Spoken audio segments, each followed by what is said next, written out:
Why bin Laden, who comes from a royal family, was like coming from the Rockefellers in this country. Correct. All right, it's a good comparison, isn't it? It is a good comparison, okay, but so, a renegade one. But he's a renegade. Yes. But why doesn't his family go after him? Why doesn't the family? Why don't you freeze the assets of all the wealthy Saudis who are giving money to these types of organizations? This is the tragedy, and you have to forgive me. The American media is either lazy or ignorant. This man, his family froze his assets. They disavowed of him. They disowned him. The government stripped him from his nationality.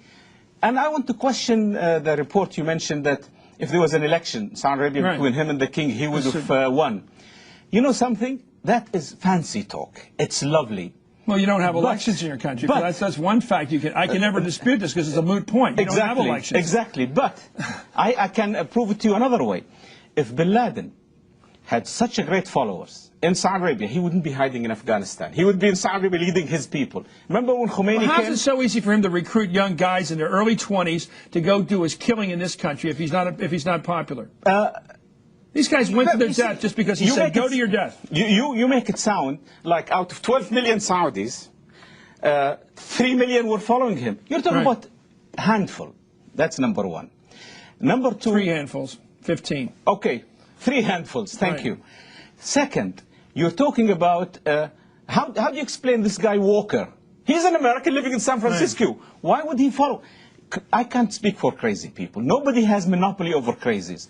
And Saudi people take offense when people say Islamic terrorists. Rabin was not killed. Prime Minister Rabin of Israel was not killed by an Islamic terrorist. He was a Jewish religious guy. IRA are not Muslims. They are terrorists. McVeigh, can you imagine after McVeigh's death, after McVeigh blew up those 200 Americans in Oklahoma, if I came and said all blue eyes, blondes, who were veterans, are terrorists. Well, you know what I say to you?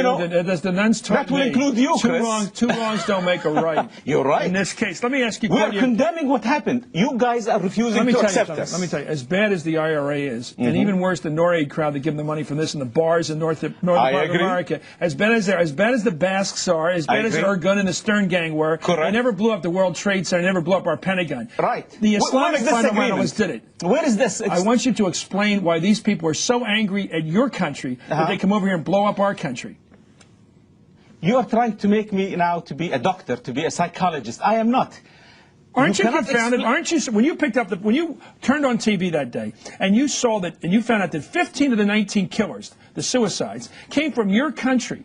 What was your emotional reaction? I was shocked. I was hurt. Were you surprised?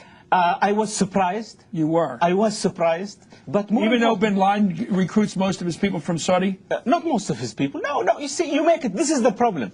You all start with a premise, and then everything has to be fact. The premise is wrong. The truth of the matter is, we think is evil, bin Laden. We think people who follow him are evil. We have pain for what happened in America. Because of what they believe or what they do?